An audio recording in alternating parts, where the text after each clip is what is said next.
We have breaking news right now. A Delta plane skidding off the runway at one of the nation's busiest airports. Here with us now on the phone, Oliver McGee. He is a professor at Howard University. He's also an aviation expert. Thank you so much for joining us. What is your take on the details that you've heard so far? Well, this is a very tough winter for flying in the Northeast. What I'm hearing so far is that the kudos goes out to the flight crews for really making a remarkable landing. The nose of the aircraft of the MD-88 was broken off, but the plane stopped just short of being plunged into the water. And I believe many lives were saved as a result of that. We're always happy when we see safety incidents result in no fatalities. But if that plane had slid in a little bit further off that runway into the water, we would have had a very tragic safety rescue operation. And we've had enough planes this year plunging into the water, I believe. Yeah, no, I mean, that was our reaction here watching it. And it's interesting to hear you say that. I understand that you're also a former Deputy Assistant Secretary of Transportation. You're not saying this lightly, having seen the plane come so close to the water over there. Yeah, I mean, you're giving credit to the crew for not taking that eventuality. What do you think they did to stop things in its tracks?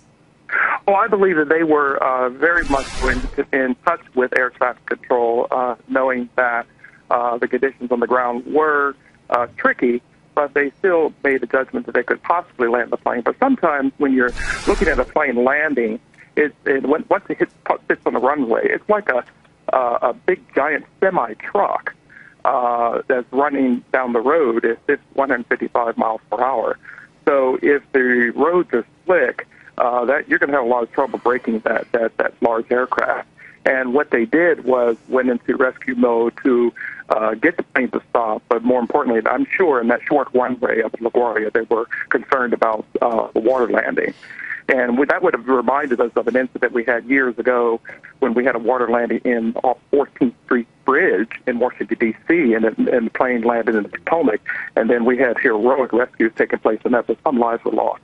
In this case, flight crews and flight attendants were able to get people to the chute following the FAA regulations to evacuate the aircraft fast. And people were able to walk away from this incident. We always like to see that in aviation safety and security. And I'm sure the FAA and the NTSB is going to be investigating. They are the best in the world in doing that, and we will find some other details. Really quick before we run out of time, let me ask you, in your expert opinion, they described during the press conference the two planes that came before reporting good braking, then obviously it didn't happen in this case. What do you think changed? I mean, was there more snow collected on the ground? Was there a change in wind? What could have changed between those two that came before and didn't have a problem and then this one? My understanding is they had an icy surface under new snow coming on top. And then they had freezing surface, icy surfaces, rain and snow mixtures going on top of that.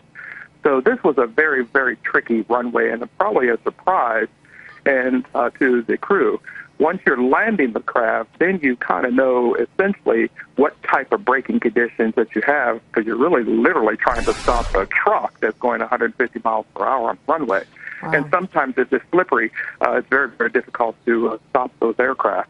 And that's very hard to predict now because we're already seeing highways in the Northeast having trouble keeping up with this weather. Sure. We have the same thing happening in these Northeast quarter aircraft. And we're not used to having these types of storms coming in March. Oliver so we need McGee. spring to come. Yeah, definitely. We need spring. Oliver McGee from Howard University, thank you so much for joining us. We appreciate your expert opinion there.